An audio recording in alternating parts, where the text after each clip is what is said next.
ঢাকা ১৮ আসনে দলের দেওয়া মনোনয়ন নিয়ে আপনার মন্তব্য কি? ধন্যবাদ আপনাকে। আপনি জানেন বাংলাদেশ জাতীয়তাবাদী দল বিএনপির পক্ষ থেকে ঢাকা ১৮ আসনের কর্মী বান্ধব নেতা জনাব এস এম জাহাঙ্গীর ভাইকে মনোনয়ন ধানের শীষের মার্কা দিয়েছেন। এস এম জাহাঙ্গীর ভাই একজন পরিশ্রমী, বিনয়ী, ত্যাগী এবং কর্মী বান্ধব নেতা। আমরা এস এম জাহাঙ্গীর ভাইকে ঢাকা ১৮ আসনে ধানের শীষের প্রার্থী হিসেবে পেয়ে অত্যন্ত আনন্দিত। তাকে নমিনি হিসেবে পেয়ে ১৮ আসনের প্রতিটি নাগরিকও খুশি, কারণ তিনি ১৮ আসনের প্রতিটি নেতা কর্মীকে চিনেন, জানেন এবং নাম ধরে ডাকতে পারেন। ১৮ আসনের প্রতিটি অলিগলি, রাস্তা, পাড়া, মহল্লা তার মুখস্থ। আমাদের ১৮ আসন ৮টি থানা নিয়ে গঠিত। বাটারার আংশিক, খিলক্ষেত, বিমানবন্দর, উত্তরা পশ্চিম, উত্তরা পূর্ব, উত্তরখান, দক্ষিণখান, তুরাগ।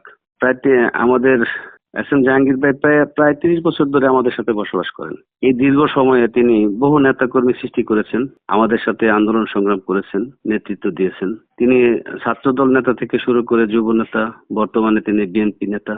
সেই করোনা থেকে শুরু করে আমাদের বিপদ আপদ, ১৮ আসনের বন্যা, জলাবদ্ধতা, ডেঙ্গু, মশা, বিভিন্ন সময় তিনি কাজ করেছেন। কারণ তিনি গত উপনির্বাচনেও নমিনি ছিলেন ধানের শীষ মার্কার। সেই সুবাদে তিনি আমাদের সাথে মিশেছেন, আমাদের সাথে বিভিন্ন মানুষের জানাজা, বিয়ে, মিলাদ মাহফিলে অংশগ্রহণ করেছেন। তিনি রাস্তাঘাট, ১৮ আসনের প্রতিটি থানা রাস্তাঘাট তার প্রায় মুখস্থ। তিনি আমাদের খোঁজ খবর রাখতেন, তিনি আমাদের সাথে কথা বলতেন। তিনি যে কোনো সময় রাত ২টা নাই ৩টা নাই ফোন করলে তিনি ফোন ধরতেন বা পরবর্তীতে তিনি ব্যাক করতেন।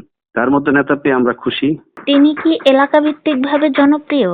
অবশ্যই তিনি এলাকা ভিত্তিক জনপ্রিয়, কারণ তিনি উত্তরা পশ্চিম থানার অন্তর্গত ৯ নম্বর সেক্টরে বসবাস করেন। তার নিজস্ব বাড়ি আছে। তিনি আমাদের সাথে যখন তার ছাত্র রাজনীতি শুরু, তখন তিনি আমাদের এলাকার বিভিন্ন থানায়, তখন কমিটি ছিল না, কিছু কিছু লোক নামে মাত্র বিএনপি করত। যখন ম্যাডাম খালেদা জিয়া এই আসন থেকে প্রার্থী ছিলেন এবং বিজয়ী হয়েছিলেন, তখন থেকে তিনি কাজ করেছেন। বিভিন্ন সময় আমাদের স্থানীয় বা বাহিরের যারা প্রভাবশালী, এই সমস্ত লোকদেরকে বেছে নিয়ে তিনি নেতৃত্ব আনার জন্য চেষ্টা করেছেন এবং নেতৃত্ব দিয়েছেন। কাজেই তিনি অনেক জনপ্রিয় ১৮ আসনের একজন লোক। সেটা নেতা কর্মীদের কাছে যেমন জনপ্রিয়, সেটা এই জনসাধারণ, যারা আপামর জনসাধারণ বসবাস করে ১৮ আসনে, তারাও, তাদের কাছেও এস এম জাহাঙ্গীর ভাই অনেক জনপ্রিয়। ঢাকা ১৮ আসনে মাঠ পর্যায়ে প্রচারণা কি শুরু হয়েছে? আসলে নির্বাচন নিয়ে কিছু বিধিবিধান আছে, নির্দেশনা আছে। যেহেতু আগামী ২২ তারিখ থেকে কার্যকরভাবে প্রচারণা শুরু হবে, কিন্তু আমরা ইতিমধ্যে এস এম জাহাঙ্গীর ভাইয়ের লিফলেট বিতরণ, বিভিন্ন বিয়ে শাদী, দাওয়াত, জানাজা, এই সমস্ত কার্যকলাপে এস এম জাহাঙ্গীর ভাই সহ আমরা অংশগ্রহণ করি। পূজা মণ্ডপে গতকালও তিনি খিলক্ষেতে একটি মন্দিরে এসেছিলেন। এ ধরনের কর্মকাণ্ড তিনি পরিচালনা করতেছেন।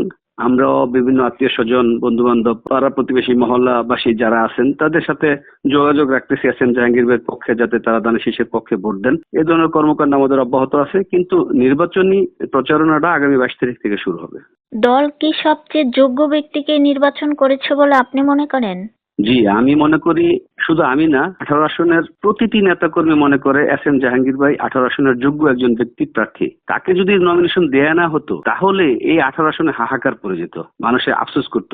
সাধারণ মানুষের, আমাদের দোকানদার থেকে শুরু করে কর্মচারী, বিভিন্ন রিক্সাওয়ালা, পেশাজীবী শ্রেণীর মানুষ আমাদেরকে বলতো, যদি এস এম জাহাঙ্গীর ভাই নমিনেশন না পায়, তাহলে দল তার সাথে বেইমানি করবে। কারণ তিনি ৩২৯টা মামলা নিয়ে দীর্ঘ ২.৫ বছর কারাভোগ করেছেন এবং ১০ বছরের সাজাপ্রাপ্ত হয়েছিলেন। কাজে দলের তিনি একজন পরিশ্রমী এবং ত্যাগী নেতা। এটা আপামর জনসাধারণ, নেতাকর্মী থেকে সবাই বিশ্বাস করে যে এস এম জাহাঙ্গীর ভাই একজন ত্যাগী নেতা। তাকে যদি দল নমিনেশন না দিত, তাহলে বরঞ্চ দলের একটা দুর্নাম হতো। তবে আমরা ধন্যবাদ জানাই যে জাতীয়তাবাদী দল এস এম জাহাঙ্গীর ভাইকে নমিনেশন দিয়েছেন এবং একজন যোগ্য প্রার্থীকে নমিনেশন দিয়েছেন।